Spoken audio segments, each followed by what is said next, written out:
Hello everyone, welcome to math solution pro.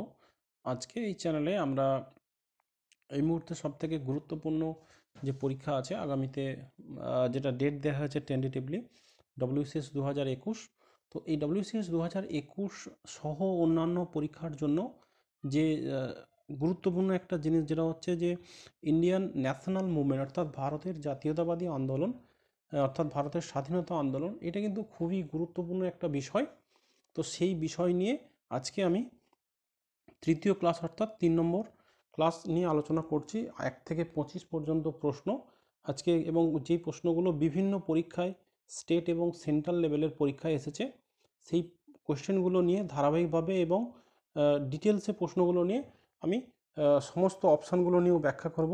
তো এই চ্যানেলে এখনও যারা নতুন আছো, তো তাদেরকে বলবো তারা চ্যানেলটা সাবস্ক্রাইব করে পাশে থাকা বেল আইকনটি প্রেস করে দিও, যাতে এই ধরনের ভিডিও, খুব গুরুত্বপূর্ণ নলেজেটিভ ভিডিও তোমরা পেতে পারো এবং আগামী দিনে তোমাদের সরকারি চাকরির পরীক্ষার ক্ষেত্রে অনেক হেল্পফুল হবে।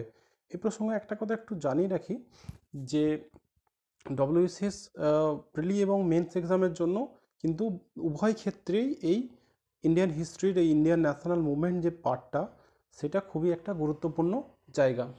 ডব্লিউবিসিএস প্রিলির ক্ষেত্রে ইন্ডিয়ান হিস্ট্রি থেকে, ইন্ডিয়ান ন্যাশনাল মুভমেন্ট, এগুলো থেকে বেশ কয়েকটা কোশ্চেন, প্রায় 50টার মতো কোশ্চেন থেকে থাকে। তো চলো আজকের কোশ্চেনগুলো নিয়ে আমরা বিস্তারিতভাবে আলোচনা করি এবং দেখি কোন কোন অপশানগুলো ঠিকভাবে সঠিক হবে এবং কীভাবে কুইক পদ্ধতিতে বা শর্টকাট পদ্ধতিতে তোমরা কোশ্চেনগুলো অ্যান্সার করতে পারবে। চলো আজকের সেশন আমরা শুরু করি।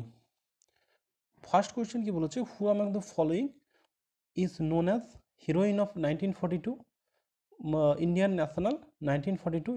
ন্যাশনাল মুভমেন্ট, অর্থাৎ 1942-এর যে আগস্ট আন্দোলন হয়েছিল,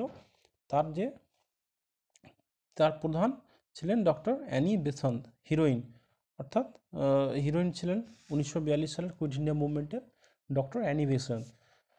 the first to start a joint stock company with state is Portuguese. Who among the following is associated with local self government বলা হয় লর্ড রিপন। নেক্সট কোশ্চেন কি বলছে, seed of Indian participation in Indian legislative council was council of the governor general of India are embodied in Indian council act 1861।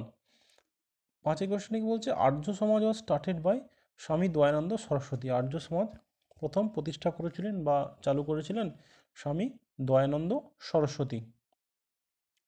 Which of the following the most significant contribution of Sardar Vallabhbhai Patel. Sardar Vallabhbhai Patel যিনি কোন কোন গুরুত্বপূর্ণ কাজগুলো করেছিলেন, সেগুলো হলো his participation in quit India movement, অর্থাৎ ভারত ছাড়া আন্দোলনের খুব গুরুত্বপূর্ণ যে একটা আন্দোলন, সেই আন্দোলনে উনি পার্টিসিপেট করার জন্য বলেছিলেন। Who is known as the grand old man of India, অর্থাৎ দাদাভাই নৌরোজি। এই প্রশ্নটা কিন্তু বহুবার বিভিন্ন পরীক্ষায় আজ পর্যন্ত স্টেট এবং রাজ্য এবং কেন্দ্র সরকারি বিভিন্ন পরীক্ষাতে এসেছে। নেক্সট কোশ্চেনটা কী বলছে দেখি, which of the following was a recommendation of Hunter Commission. Hunter কমিশনের রেকমেন্ডেশন অনুযায়ী সেখানে বলা হয়েছে যে gradual withdrawal of state support from higher education, অর্থাৎ ধীরে ধীরে রাজ্যগুলোকে হায়ার এডুকেশন, উচ্চশিক্ষা থেকে সাপোর্ট তুলে নেওয়া হবে, এটা বলা হয়েছে হান্টার কমিশনে। নেক্সট কী বলেছে যে which of the following pairs are correctly match. Warren Hastings এই প্রসঙ্গে এই প্রশ্নটা কিন্তু খুবই টাফ কোয়েশ্চেন, কিন্তু এটা তোমাকে সমস্ত যে কটা দিয়েছে, লর্ড সম্বন্ধে দিয়েছে, সেই সম্বন্ধে ভালো করে জানলে, বা তারা কোন কোন কাজগুলো করেছিল, কোন কোন জনসেবামূলক কাজগুলো করেছিল, গুরুত্বপূর্ণ কাজগুলো করেছিল, সেইগুলো জানলেই কিন্তু আমরা এই কোশ্চেনটার উত্তর দিতে পারবো সঠিকভাবে। এই 4টে অপশানের মধ্যে আমরা 2 নম্বর আর 3 নম্বর অপশানটাকে ঠিক বলে গুরুত্বপূর্ণ এবং ঠিক বলে মনে করব। কেন কি, দেখো, which of the following pairs are correctly match, কোন পেয়ারগুলো কারেক্টলি ম্যাচ করছে। ওয়ারেন হেস্টিংস রেগুলেটিং অ্যাক্ট না, কর্নওয়ালিস কিন্তু পার্মানেন্ট ল্যান্ড সেটেলমেন্ট, অর্থাৎ চিরস্থায়ী বন্দোবস্ত, তোমরা পড়েছো। ডালহৌসি ওয়েলেসলি কিন্তু সাবসিডিয়ারি অ্যালায়েন্স অর্থাৎ সত্ত্ববিলোপ নীতি এটা উনি প্রবর্তন করেছিলেন, ঠিকই আছে। তাহলে এই অনুযায়ী আমাদের option A is the correct answer. Next question কি বলছে, which of the following statements are true of the Congress socialist party, Congress socialist পার্টির সম্বন্ধে কোনটা সঠিক? প্রথমটা হচ্ছে সঠিক, was a forum of various kinds of socialist in India, অর্থাৎ ভারতের যে সমস্ত সমাজবাদী যারা ভারতের শুভ চিন্তক ছিলেন তাদের এই সোশ্যালিস্টদের একটা ফোরাম ছিল, ঠিক কথা। It was champion the cause of workers and peasant, এটাও ঠিক আছে। তাহলে option C is the correct answer. Next question কি বলছে, নেক্সট কোশ্চেন হচ্ছে the theory of economic drain of India, the theory of economic drain in India was Dadabhai Nauroji. Theory of economic drain in India is Dadabhai Nauroji. Next question কি বলছে, এই কোশ্চেনটাও একটা গুরুত্বপূর্ণ question, যেটা হচ্ছে Lord ওয়েলেসলির সময়কাল ছিল। লর্ড ওয়েলেসলি প্রথমটা অপশান কি দিয়েছে, বলছে arrange the following in chronological order who administer as governor general of India, অর্থাৎ এই যে চারজন Lord Wellesley, Lord Cornwallis, Dalhousie, Warren Hastings, এরা কোন কোন সময় রাজত্ব করেছিল, সেই রাজত্বকালে তারা গভর্নর জেনারেল ছিল, গভর্নর জেনারেল অফ ইন্ডিয়া ছিল, সেই সময়কালগুলো আমাদের জানতে হবে প্রশ্নটা উত্তর করতে গেলে। তাহলে চলো আমি এই কোশ্চেনটা লেখা নেই কিন্তু আমি বলে দিচ্ছি। ওয়েলেসলি করেছিল 1798 টু 98 থেকে 1805, 1798 থেকে 1805।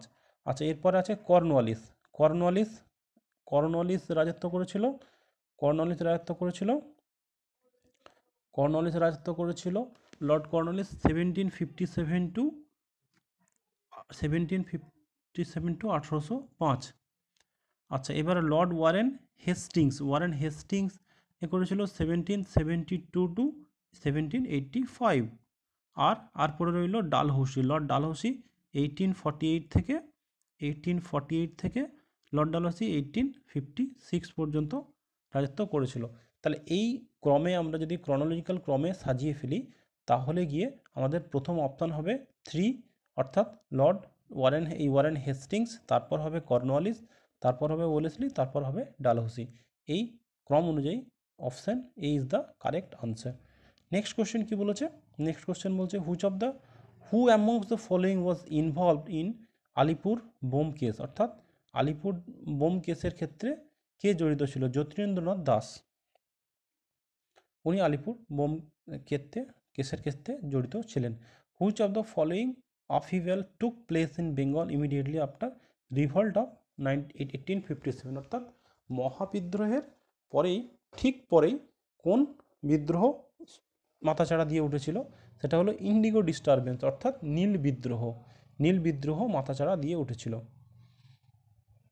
নেক্সট কোশ্চেন কি বলছে, which of the following was not founded by doctor B R Ambedkar, doctor B R Ambedkar এর মধ্যে ডেকান এডুকেশন সোসাইটিটা প্রতিষ্ঠা করেনি, বাকি তিনটেই কিন্তু উনি প্রতিষ্ঠা করেছিলেন। নেক্সট কোশ্চেনটা আমরা দেখি, নেক্সট কোশ্চেনটা 16 বলছে যে পাঞ্জাব কেসরি ওয়াজ কনফার্ড অন, পাঞ্জাব কেসরি আমরা কাকে বলি? পাঞ্জাব কেসরি বলা হয় লালা লাজপত রায়কে।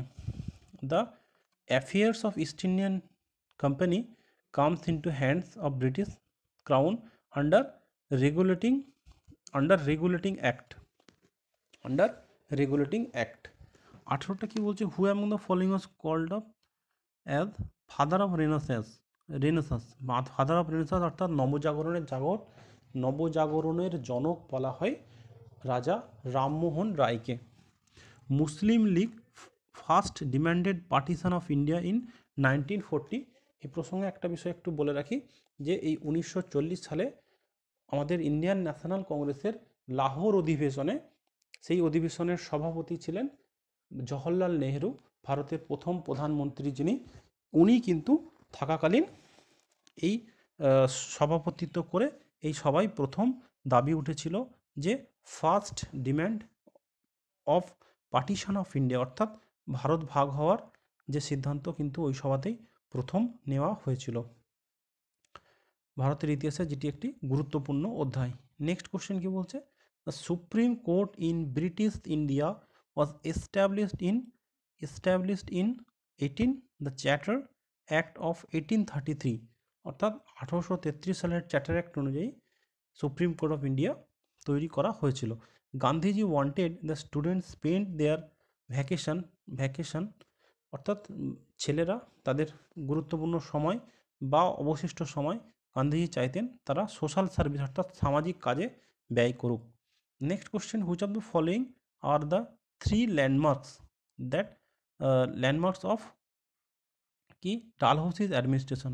ডালহৌসির প্রথম অ্যাডমিনিস্ট্রেশন হচ্ছে ইন্ডিয়ান রেলওয়ে, যেটা ভারতবর্ষের বিকাশে খুবই সাহায্য করেছিল। পাবলিক ওয়ার্কস ডিপার্টমেন্ট আর সঙ্গে সঙ্গে পোস্ট অ্যান্ড টেলিগ্রাফ, ওনার এটা সবকটাই ওনার অবদান বললে কোনো কিছু ভুল হবে না।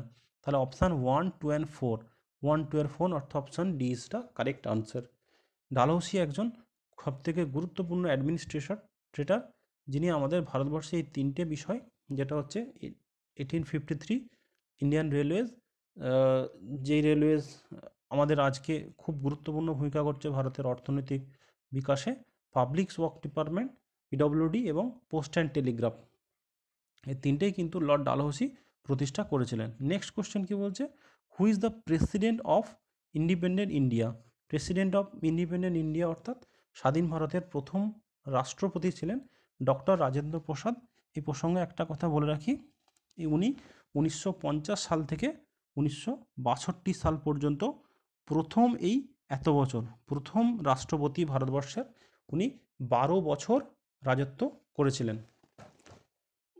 এই প্রসঙ্গে একটা বিষয় একটু বলে রাখবো, অনেকে কিন্তু এই ভিডিওটা তোমরা স্কিপ করে দাও, কিন্তু স্কিপ করা একেবারেই উচিত নয়, কারণ সমস্ত ভিডিওতেই প্রত্যেক ক্ষেত্রেই কিছু না কিছু এমন তথ্য থাকে যেটা পরীক্ষার ক্ষেত্রে হয়তো তোমাদের সেই ক্লুটা মনে রাখলেই সেই প্রশ্নটা অ্যান্সার করতে পারবে।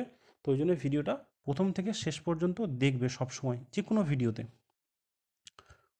নেক্সট কোশ্চেন আমরা দেখি, who gave motto back to Vedas, অর্থাৎ এই বেদে ফিরে আসো এই কথাটা কার না, এটা হচ্ছে স্বামী দয়ানন্দ সরস্বতীর।